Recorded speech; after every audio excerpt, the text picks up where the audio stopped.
பாஜகவோட போய் கூட்டணி சைன் பண்ணிட்டு இருக்காரு டிடிவி தினகரன் அவர்கள். ஏன் இந்த யூட்டன் என்னதான் நடக்குது? இந்த புள்ள பிடிக்கிறவங்கன்னு சொல்லுவாங்க. இந்த மாதிரி பாஜக காரங்க கட்சிக்கு ஆள் பிடிக்கிறதுல வந்து புள்ள பிடிக்கிறவங்க மாதிரி தான். இந்தியா முழுக்க இந்த புள்ள பிடிக்கிறவங்க மாதிரியே திடீரான் பாஜக காரன். பாஜகவால் நேரடியாக தமிழ்நாட்டை ஆள முடியவில்லை, அதிகாரத்தை கைப்பற்ற முடியவில்லை என்பதற்காக ஒரு கட்சியை லீஸுக்கு எடுத்து, நம்மளால சொந்தமாக வீடு கட்ட முடியல, நம்ம லீஸுக்கு எடுக்கிறோம்ல, அது மாதிரி இவன் என்ன பண்ணிட்டான்னா அதிமுகவை லீஸுக்கு எடுத்துட்டாங்க. குத்தகைக்கு எடுத்த வீடை சொந்த வீடு மாதிரி அவன் பயன்படுத்த ஆரம்பிச்சிட்டான். எல்லாமே செய்ய ஆரம்பிச்சிட்டாங்க. இப்போ எடப்பாடி பழனிசாமி பாஜக என்னெல்லாம் சொல்லுதோ அதையெல்லாம் அவரும் சொல்றாரு. டிடிவி தினகரன் நீ என்ன பண்ற? தலைவாச வழியா அவர் வரக்கூடாது, அவ்வளவுதானே. கொள்ளவாச வழியா நான் விடுறேங்கிறேன் என்டிஏ கூட்டணி.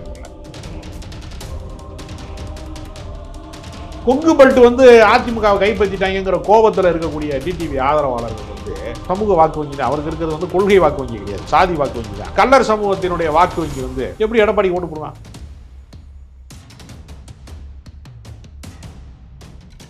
நேயர்களுக்கு வணக்கம். நிகழ்ச்சியில் சிறப்பு விருந்தினராக அரசியல் விமர்சகர் திரு ராஜகம்பீரன் இணைந்திருக்கிறார். பேசலாம். வணக்கம் சார். வணக்கம். கடந்த மாதம் வரைக்கும் மதத்தை வச்சு பிரச்சனை பண்ணக்கூடிய, அரசியல் செய்யக்கூடிய எந்தவித கட்சியோடையோ அமைப்புகளோடையோ நம்ம இன்றைக்கும் கூட்டணி வைக்க மாட்டோம் அப்படின்னு சொன்னார். திருப்பரங்குன்றம் இஷ்யூவில் பாஜகவுக்கு எதிராக பேசினார். நேற்று கூட ஆளுநர் விஷயத்தில் கூட அந்த பக்கம் ஒரு கோலு இந்த பக்கம் ஒரு கோலுன்ற மாதிரி பேசினார். ஆளுநர் வந்து தமிழ்நாட்டு மரபுகளை வந்து மதிக்காமல் மீறி நடப்பது வந்து தவறு அப்படின்னு. காலையில் பொழுது விடிஞ்சு பார்த்தா பாஜகவோடு போய் கூட்டணி சைன் பண்ணிட்டு இருக்காரு டிடிவி தினகரன் அவர்கள். ஏன் இந்த யூட்டன் என்னதான் நடக்குது? அப்புறம் ஏன் இந்த வீர வசனங்கள்? இந்த புள்ள பிடிக்கிறவங்கன்னு சொல்லுவாங்க. அது மாதிரி பாஜக காரங்க கட்சிக்கு ஆள் பிடிக்கிறதுல வந்து புள்ள பிடிக்கிறவங்க மாதிரி தான். குழந்தைகளை கடத்துறது மாதிரி ஒரு குரூப். ஏன்னா அந்த கிராமத்துல எல்லாம் பெண்கள்லாம் சோறு விட்டும் போது, டேய் புள்ள பிடிக்கிறேன் வருவான்டா, கோணி போய் வருவேன், டபக்குன்னு தூக்கி உள்ள போட்டு போயிடுவான்டா உடனே. ஏறத்தால இந்தியா முழுக்க இந்த புள்ள பிடிக்கிறவங்க மாதிரியே திடீரான் பாஜக காரன். தினகரன் சுதந்திரமாக கருத்து சொல்லக்கூடியவர். பாஜக கூட்டணிக்கு போவீங்களா அப்படின்னு கேட்டதுக்கு, நான் ஏப்பா நடுராத்துல சுடுகாட்டுக்கு போறேன்னு ஒரு முறை கேட்டார். ஆமா, வடிவேல் டைலாக் தான் கேட்டார். அப்ப அவருக்கு உடன்பாடு இல்லை. அவர் என்ன நினைக்கிறாருன்னா, அதிமுக என்பது ஒரு தனித்தன்மை வாய்ந்த இயக்கம், அது எந்த மதச்சார்புடைய இயக்கமும் அல்ல.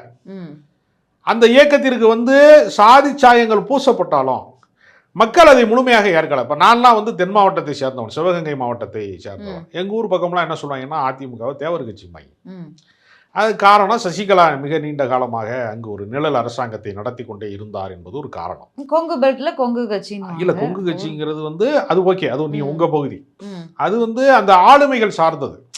நீண்ட காலமாக செங்கோட்டையன் மாதிரியே பல மூத்த ஆளுமைகள் இருக்கும்போது அது உண்டு. ஒவ்வொரு காலத்திலையும் ஒரு அந்த மாதிரி விமர்சனங்கள் உண்டு. ஆனா அதை கடந்து ஒரு அரசியல் கட்சி எல்லா தரப்பு மக்களின் நம்பிக்கையும் பெற்றதாக.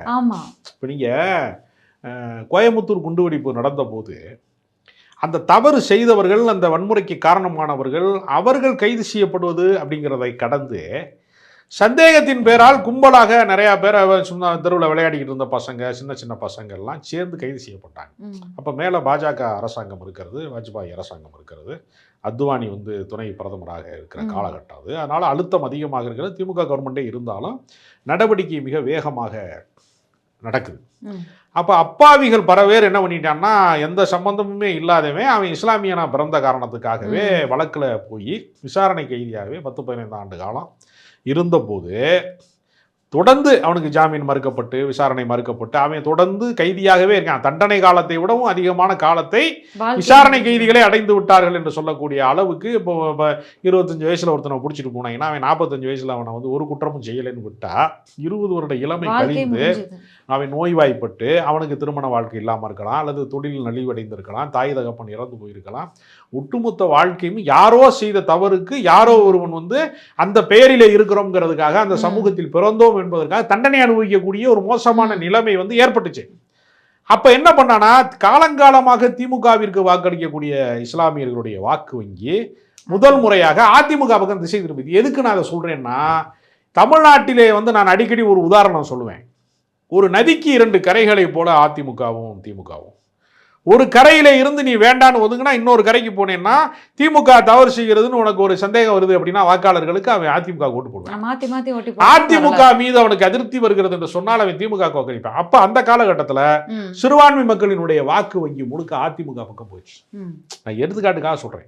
அப்ப இஸ்லாமியர்களும் பெரும்பான்மையானவர்கள் நேசிக்கக்கூடிய இடத்துலதான் அதிமுக இருந்திருக்கிறது. ஜெயலலிதா அம்மா அவர்களுடைய ஆமா, அவங்க வந்து பீச்ல நடந்த தமிழ்நாடு முஸ்லிம் முன்னேற்ற கழகத்தினுடைய மிகப்பெரிய மாநாட்டில் நான் என் வாழ்க்கையிலே மிகப்பெரிய தவறை செய்து விட்டேன், நான் ஒருபோதும் பாஜகவோட கூட்டணி போக மாட்டேன் என்று கூட அவங்க பேசியிருக்கிறாங்க.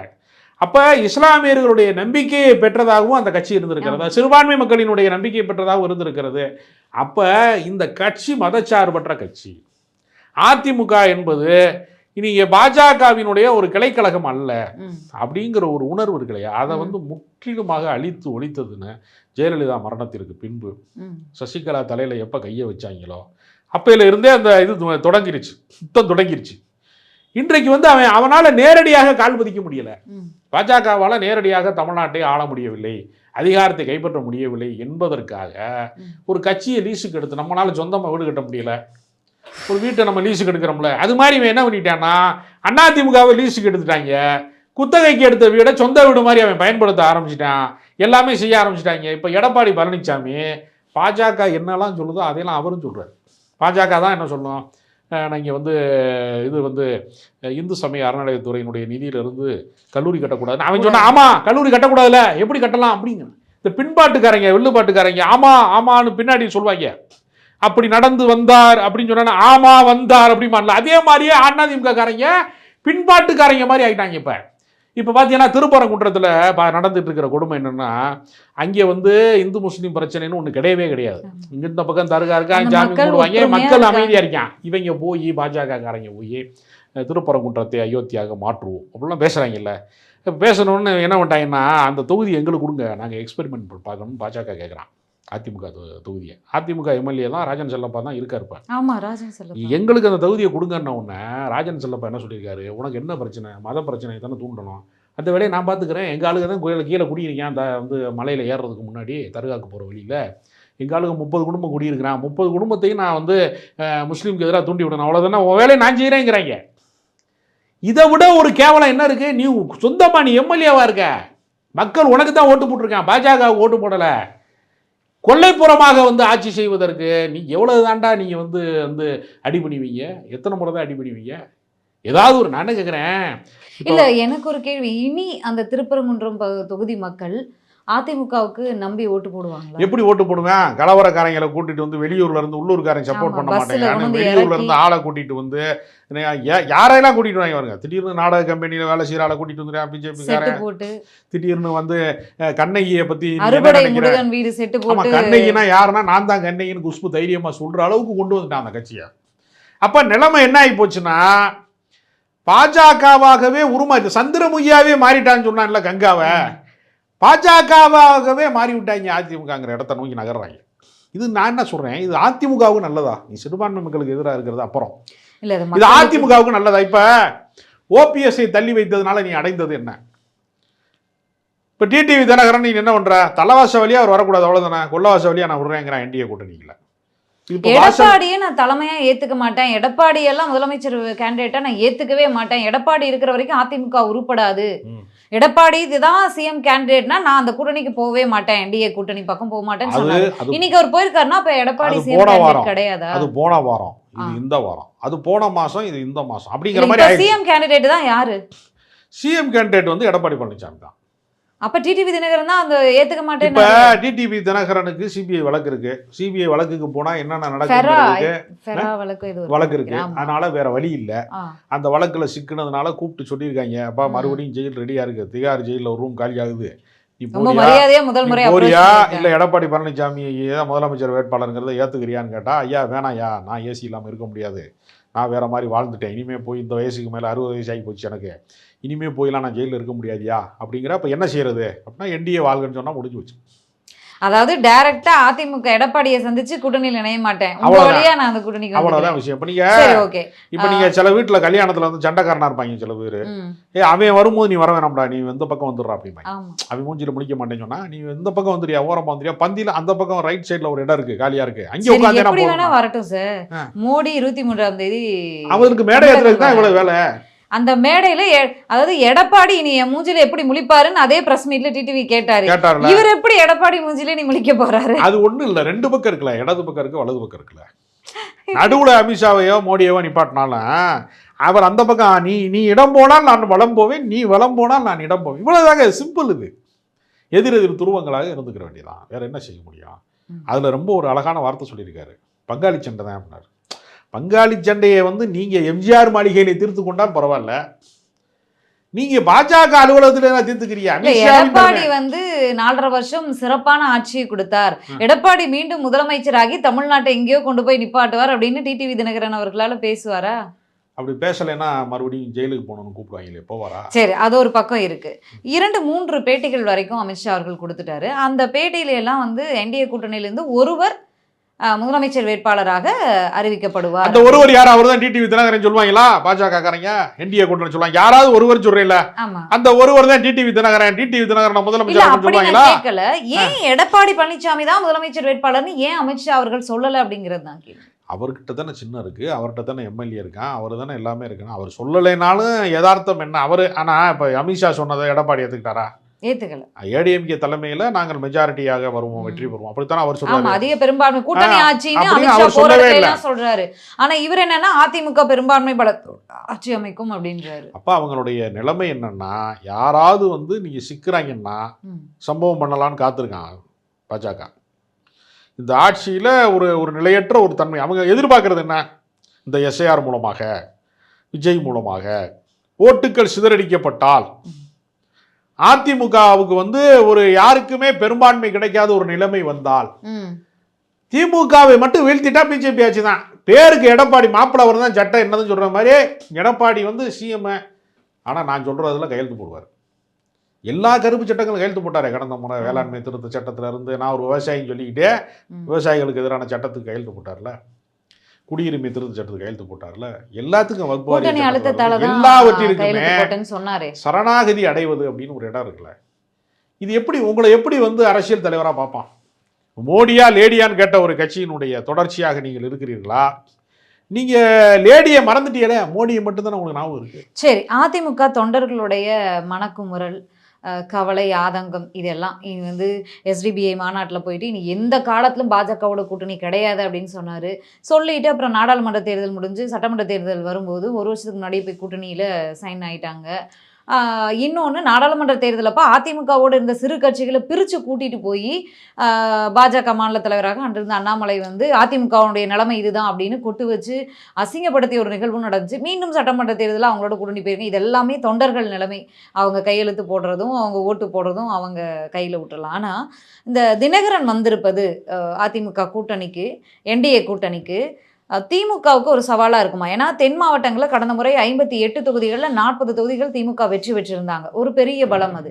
இந்த முறை அமமுகவினுடைய பெரும்பான்மையான வாக்குகள் அது. இந்த முறை அமமுக வாக்குகள் என்டிஏவுக்கு போனால் அது திமுகவுக்கு சவாலாக இருக்குமா? திமுகவுக்கு சவாலாக இருக்காது. என்ன காரணம்னா, காவிரி டெல்டாவில் ஏற்கனவே வந்து வலிமை மிக்கதாகத்தான் திமுக இருக்கிறது. இப்போ இன்னைக்கு வந்து ஓபிஎஸ் அணியில் இருக்கக்கூடிய வைத்தியலிங்கம் வந்து நான் ஏன் திமுக போறேங்கிற காரணமே சொல்றாருன்னா, எனக்கு நான் ஜெயிக்க முடியாது, மறுபடியும் அது பலவீனம் அடைந்து விட்டது அதிமுக. இனி வந்து நான் வந்து அரசியலில் வெல்ல முடியாது. இப்போ நீ அன்வர் ராஜாவே என்ன சொன்னார்னா, ராமநாதபுரத்தினுடைய முன்னாள் அமைச்சராக இருந்தவர், நாடாளுமன்ற உறுப்பினராக இருந்தவர், அவர் ஏன் வந்து திமுக இணைகிறாருன்னா, முக்குளத்தோர் சமூகம் மொத்தமுமே வந்து எடப்பாடிக்கு எதிராக திரும்பி விட்டது. ராமநாதபுரம் மாவட்டம் முழுக்க மறவர் சமூகம், அவங்களுடைய முக்குளத்தோர் சமூகத்தினுடைய வாக்கு வங்கி தான் வலிமையானது. இஸ்லாமியர் வாக்கு வங்கியும் அந்த மறவருடைய அல்லது முக்குளத்தோருடைய வாக்கு வங்கியும் இணைகிற போது தான் அவர் வெற்றி பெறார் அன்வர் ராஜா. இப்போ அந்த சமூகம் அவருக்கு எதிராக மாறிடுச்சு. யாருக்கு? அதிமுகவுக்கு எதிராக முக்குளத்தோர் சமூகம் மாறிடுச்சு. அங்கே போய் சுயேட்சையாக போட்டிக்கிட்ட பன்னீர்செல்வம் வந்து 3.5 லட்சம் ஓட்டை வாங்கிட்டாரு. ரெட்டலை டெபாசிட் போகுது. இப்போ டெபாசிட் போகிற கட்சியாக அது ரெட்டலையை மாற்றிட்டாங்க அதிமுகவன்னப்ப இந்த கட்சியில் இனி அரசியலில் எதிர்காலம் இல்லை அப்படின்னு இப்போ இந்த அன்வர் ராஜாவுடைய ரூட்டை தான் இவர் எடுக்கிறார் வைத்தியலிங்கம். இன்னும் பல பேர், மனோஜ் பாண்டியன், இப்போ கொஞ்சம் கொஞ்சமாக நீ வந்து பிஜேபிக்கு அடிமையாரு, நாங்கள் மக்கள் இதை ஏற்க மாட்டேன். இப்போ என்ன நடக்கும் தெரியுமா? கொங்கு பெல்ட் வந்து அதிமுகவை கைப்பற்றிட்டாங்கிற கோபத்தில் இருக்கக்கூடிய டிடிவி ஆதரவாளர்கள் வந்து அந்த சமூக வாக்கு வங்கி தான் அவருக்கு இருக்கிறது, வந்து கொள்கை வாக்கு வங்கி கிடையாது, சாதி வாக்கு வங்கி தான். அப்போ அந்த கல்லர் சமூகத்தினுடைய வாக்கு வங்கி வந்து எப்படி எடப்பாடி ஓட்டு போடுவான்? தலைவர்களுக்கு இவருக்கு சிபிஐ வழக்கு இருக்குது, தொண்டர் மேலே சிபிஐ வழக்கு இருக்கா, வாக்காளர்கள் மேலே எல்லாரும் மேலேயும் வழக்கு இருக்கா? அவன் எதுக்காக மாறணும், நிறம் மாறணும்? அப்போ இவர் பலவீனப்படுவார். இன்னும் டிடிவி தினகரன் வந்து பலவீனப்படுவார். கொஞ்சம் ஆக்டிவா வச்சிருக்காரு, கட்சியை வந்து ஆக்டிவா வச்சிருக்கிறது அந்த சமூக பின்னணி தான். அந்த சமூகத்தை கொண்டு போய் நீ மறுபடியும் வந்து அவருக்கு எடப்பாடி தலைமையில் அடகு வைத்தால் நான் ஏன் அதுக்கு வரணும் அப்படின்னு ஒரு கேள்வி இருக்குல்ல. இது கிரவுண்ட் லெவல்ல வேலை செய்யாது இந்த மாதிரி விஷயங்கள்லாம். நீங்க தலைவர்கள் அணி மாறலாம், தொண்டர்களோ வாக்காளர்களோ அங்க இருக்கக்கூடிய பொதுமக்களோ வந்து அந்த காம்ப்ரமைஸுக்குள்ள வந்து உடனே போக வேண்டிய அவசியம் கிடையாது. ஓகே, எங்க போனாலும் நமக்கு செய்ய போறவர் டிடிவி தினகரன் தானே அப்படிங்கிற எண்ணத்துல இருக்காங்களா அப்படிங்கிறது நமக்கு தெரியல. இந்த எலெக்ஷனுக்கு பிறகுதான் தெரியும். நேற்று காலையில வைத்தியலிங்கம் வந்து திமுகவில் வந்து இணைகிறாரு. இணைஞ்ச பிறகு ஒரு ப்ரெஸ் மீட் கொடுக்கும்போது தமிழக மக்களுக்கு நலன் கொடுக்கக்கூடிய முதல்வராக ஸ்டாலின் இருக்காரு. அதனால தான் தாய்க்கழகமான திமுகவில் வந்து இணைஞ்சிட்டேன். அவர் ரொம்ப தெளிவாக சொல்லிட்டாரு, அண்ணா இருந்த திமுகவில் போயிட்டேன், அண்ணா திமுகவா? ஆமாம், அதையும் சொன்னார். எடப்பாடி சுயமா செயல்படுறது இல்லை, பாஜக இதுவாக செயல்படுறாரா, பல கேள்விகளுக்கு அவர் ஓப்பன் ஸ்டேட்மெண்ட்டாக பதில் கொடுத்துட்டாரு. ஓபிஎஸ் இப்போ ஒரு காலி கூடாரத்துக்குள்ள இருந்திருக்கிற மாதிரி இருக்கு. இனி அவர் நிலைமை கிளி பறந்து விட்டது, கூண்டை மட்டும் கைப்பற்றி வச்சு என்ன பண்ண போகிறான்? கட்சி வந்து செயலிழந்து கொண்டே இருக்கிறது. கொஞ்சம் கொஞ்சமாக அதிமுகங்கிறது ஒரு டைட்டானிக் கப்பல் மாதிரி மூழ்கிக்கிட்டே இருக்கு. அதில் பயணம் பண்ணுறவனுக்கு என்ன சேஃப்டி? ஒவ்வொரு ஆளாக குதிக்கிறாங்க. அந்த பக்கம் வந்து ஒரு ஆளாக குதிக்கிறாங்க, மனோஜ் பாண்டியன் குதிக்கிறாரு, இந்த பக்கம் அவர் குதிக்கிறாரு, வைத்தியலிங்கம் குதிக்கிறாரு, அந்த பக்கம் அன்வர் ராஜா குதிக்கிறாரு, எல்லாரும் தப்பிக்கிறாங்க. இது மூழ்கிற கப்பலா? வைத்தியலிங்கம் அதோட இல்ல, அந்த பேட்டியில் இன்னொரு விஷயம் என்னன்னா, இன்னும் பலர் வந்து இணைய போறாங்க அப்படின்னு அதுல ஒன்றும் சந்தேகம் முதல்வர் தலைமையில. இப்போ நீங்க ரெண்டு வாய்ப்பு தான் இருக்கு, திமுகவில் இணைவதா தாவேகாவில் இணைவதா. இப்போ தாவேகா ஒரு முறையான கட்சியாக இல்ல செங்கோட்டையன் அவர்கள் பல மனக்குமுறல்ல இருக்காருன்ற ஒரு தகவலும் உண்டு. விஜயை சந்திக்கவே முடியல, மாவட்ட செயலாளர்கிட்ட பேசணும்னா கூட புஷியானந்துக்கு ஃபோன் போட்டு பர்மிஷன் வாங்கிட்டு தான் செங்கோட்டையன் மாவட்ட செயலாளர்கிட்ட பேசணுன்ற நிலைமையில இருக்கும்போது இப்போ ப்ரெஸ் ரிலீஸ் ஒன்று வந்துச்சு, அதில் செங்கோட்டையன் அவர்களுடைய பெயரே இல்லை. அதுக்கு முன்னாடி வந்ததில் 3வது இடத்துல ஒரு பெயர் இருக்கு. நாஞ்சில் சம்பத்தை கூட வந்து தாவேகாவில் ஊம வேஷத்தில் அலைய சொல்லி உத்தரவிட்டிருக்காதா? என்ன வேஷம்? ஒன்றுமே பேசலை, ஊம வேஷத்தில் அலைகிறாராம் அவர். எதை பேசுனாலும் என்கிட்ட கேட்டுக்கிட்டு பேசுனா எப்படி பேச முடியும்? ஒரு அரசியல் கட்சியினுடைய பிரச்சார பீரங்கியை கூட்டிகிட்டு போய் வாயில வந்து இதை வச்சு அடைச்சிட்டாங்கன்னு. இல்லை, இனி ஜனநாயகம்னா என்னன்றது நாஞ்சில் சம்பத் அவர்களுக்கு நல்லா தெரியும். வந்து அவர் அவசரப்பட்டு வந்து, அதாவது வயசு பசங்க வந்து அவசரப்பட்டு தாவேகால இணைவதை நம்ம பார்த்துருக்கோம். வயசான பின்னாடி உணர்ச்சி வசப்பட்டு அவர் இணைந்திருக்கிறார். அப்படிங்கிறப்ப இது வந்து ஒரு தவறான அரசியல் முடிவு அப்படிங்கிறது தான் அது காட்டுது. அதனால இரண்டு வாய்ப்பு தான் இருக்கு. மாற போறாருன்ற ஒரு தகவலும் உண்டு. யாரு மாற போறாரு? நாஞ்சில் சம்பத் வந்து ரொம்ப மனக்குமுறல்ல இருக்காரு. இனி தாவேகால இருந்து விலகி காங்கிரஸ் இணைய போறாருன்ற ஒரு தகவலும் உண்டு. காங்கிரஸ்ல சேர்ப்பாங்களா அவரை? தெரியலையே. காங்கிரஸ் திமுக கூட்டணி தானே இருக்கு, அதனால அதுக்கெல்லாம் வாய்ப்பு கிடையாது. திமுக வந்து மன்னிப்போம் மறப்போம்ன்ற ஒரு இதுல சேர்த்துக்கிறதுக்கு வாய்ப்பு இருக்குன்னு நான் நினைக்கிறேன் நாஞ்சில் சம்பத் அவர்களால. இது புதுசா இருக்கு, நீங்க கொளுத்தி போடுற தகவல் எனக்கே புதுசா இருக்கு, பார்க்கலாம். ஆனால் நாஞ்சில் சம்பத் தனி மனிதராக மிக உயர்ந்த மனிதர். அவர் இப்படி அவருடைய நிலைப்பாடு இந்த மாதிரியான ஒரு அவசர நிலைப்பாடாக மாறியது அப்படிங்கிறது தவறானதுன்னு தான் நான் கருதுறேன். செங்கோட்டையன் அவர்கள் இப்போ தவறான முடிவெடுத்துட்டு ஒரு இதில் இருக்கிறதா இருக்கு. சிபிஐ விசாரணை, புஷி ஆனந்த் அவர்களுடைய இது தேர்தல் அறிக்கை தயாரிக்க ஒரு குழு மீட்டிங் நடந்துச்சு, அதில் கூட செங்கோட்டையனுக்கு அழைப்பு கிடையாது, அனுமதி மறுப்பு. இனி அவருடைய அரசியல் காலம் என்ன? அது டிரைவிங் பழகும் போது சொல்லுவாங்க, ஒரு முக்கியமான டைலாக் சொல்லுவாங்க, ரொம்ப வேகமாக போகிற ஒருத்தனும் எனக்கு என்ன மாதிரி வண்டி ஓட்டவே முடியாது அப்படின்னு சொல்லி வேகமாக வண்டி ஓட்டிக்கிட்டு இருக்கிற ஒருத்தனும், நான் புதுசாக வண்டி ஓட்டுறேன் எனக்கு எதுவுமே தெரியாதுன்னு சொல்கிற ஒருத்தனும் ஒரு பாயிண்டில் மீட் பண்ணால் அதுக்கு பேர் ஆக்சிடென்ட். இப்போ தாவேகால அரசியலே தெரியாதவங்க ஒரு கூட்டமோ, பிளைண்டாக ஒரு கூட்டமோ, அரசியலில் முதிர்ச்சியான அனுபவம் பெற்று இருக்கக்கூடியவர்களும் ஒரு பாயிண்டில் மீட் பண்ணதுனால இது பொலிட்டிக்கல் ஆக்சிடெண்ட்டாக பல பேருக்கு மாறுது. அதனால் எப்படி வந்து அடுத்த கட்டத்தை நோக்கி நகர்த்துவதுங்கிறது அவங்களுக்கு வழி தெரியல, எப்படி நகர்த்தி கொண்டு போகணும்னு தெரியல. இல்லைன்னா அனுபவம் மிக்கவர்களுடைய வழிகாட்டுதல் தான் நடத்தினா. புஷி ஆனந்துடைய அனுபவம் என்ன, செங்கோட்டையனுடைய அனுபவம் என்ன அப்படிங்கிறதுக்கான வித்தியாசமே தெரியலையே. செக்கது செவலிங்க எதுவும் தெரியாமல் இருக்காங்க அப்படிங்கிற மாதிரி ஒரு இடத்துல இருக்காங்க. அதனால் அரசியலில் அவங்களும் சிபி எல்லாருமே நீங்கள் பாருங்களேன், எல்லா கூட்டணியையும் தீர்மானிப்பது கட்சியினுடைய கொள்கைகளோ கோட்பாடுகளோ நடைமுறைகளோ லட்சியங்களோ அல்ல. சிபிஐ வழக்கு தீர்மானிக்குது, பாஜக தீர்மானிக்குது, அமித்ஷா தீர்மானிக்கிறாருன்னா இதை எப்படி மக்கள் நம்புவான்? நான் கேட்கறது என்னன்னா, உனக்கு பிரச்சனை இருக்கு, நீ ஜெயிலுக்கு போகக்கூடாது, திகார் ஜெயிலுக்கு போகக்கூடாதுங்கிறதுக்காக நீ ஒரு முடிவை நீ எடுக்கலாம், உன் பின்னாடி நான் எதுக்கு வரணும் அப்படின்னு கேள்வி கேட்பானா இல்லையா? அதனால விஜய் மாட்டிக்கொண்டார், டிடிவி தினகரன் மாட்டிக்கொண்டார். அமித்ஷாவின் தலைமையிலே ஒரு கூட்டணி அமைவது என்பதை, மோடியின் தலைமையிலே ஒரு கூட்டணி அமைவது என்பதை தமிழ்நாட்டு மக்கள் ஏற்க மாட்டார்கள். எப்படி அண்ணாமலை எம்புட்டோ கம்பு சுத்தி பார்த்தாரு, கடைசியில் அவர் தூக்கிலே அவர் மண்ணை கவிட்டாரு, ஜெயிக்க முடியல. இப்போ பிஜேபியில் இருக்கிறதுனால எந்த பிரயோஜனம் இல்லைன்னு சொல்லி தனி கட்சி தொடங்குவதற்கான திட்டத்தோட சுத்திட்டு இருக்கிறார், என்ன செய்யறன்னு தெரியாம. அதனால எப்படி போனாலும் தமிழ்நாட்டிலே இவர்கள் ஆடுகிற ஆட்டம் எல்லாமே திமுகவுக்கு தான் சாதகமாக அமையும். திமுகவை வலிமைப்படுத்துவதற்கு தான் இந்த குழப்பங்கள் உதவுமே தவிர ஒருபோதும் அதிமுகவை இது வலிமைப்படுத்தும். விஜய் வாக்க பிரிப்பாரு, திமுகவுக்கு மிக பெரும் சவாலாக இருக்கும் அப்படின்னு ஒரு கருத்து உண்டு. கரூரில் கூரையை பிரிச்சாங்க, வாக்கு பிரிப்பாங்களாங்கிறது இனிமே தான் தெரியும். எனக்கு தெரிந்து வாக்கு வங்கி அவருக்கு மிகப்பெரிய சரிவை தான் சந்திக்கும் நான் நினைக்கிறேன். ஏன்னா சிறுபான்மை வாக்கு வங்கி என்பது அவர் பக்கம் திரும்பும் என்ற ஒரு கணக்கு இருந்தது. கிறிஸ்துமஸ் விழாவில் போய் கலந்துக்கிட்டாரு, கேக்கு வெட்டினாரு. கேக்கு வெட்டும் போதெல்லாம் கிறிஸ்தவர்களோட இருக்கிற விஜய் அவர்கள் கிறிஸ்தவர்களை வெட்டும் போது இருப்பாராங்கிற ஒரு கேள்வி இருக்கிறது. ஏன்னா கிறிஸ்துமஸ் அன்னைக்கே பல பேரை தாக்குதல் நடத்தினாங்க சங்கிகள், ஒரு ட்வீட் கூட போடல. அப்ப அதற்கு எதிரான கருத்து சொல்வதற்கு தைரியம் இல்லாத கோழையாக அவர் இருக்கிறாரு.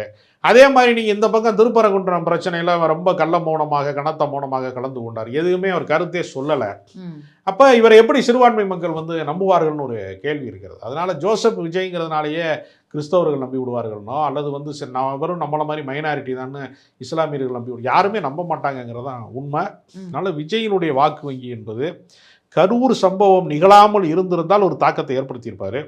கரூர் சம்பவத்துக்கு பின்னால் அவருக்கே பின்னடைவில் இருக்கிறார். இவர் இந்த வழக்கிலிருந்து மீண்டு வருவாரா அப்படின்னு ஒரு கேள்வி இருக்கிறது. அவருக்கு பின்னால் பெரிய கூட்டணியை அமைய வாய்ப்பில்லை. அவருக்கு எப்படி அணுகணும்னு தெரியல, யாரை எப்படி அணுக வேண்டும், எப்படி அரசியலை செயல்படுத்தணும் வழி நடத்தணுங்கிறதெல்லாம் அவருக்கு தெரியல.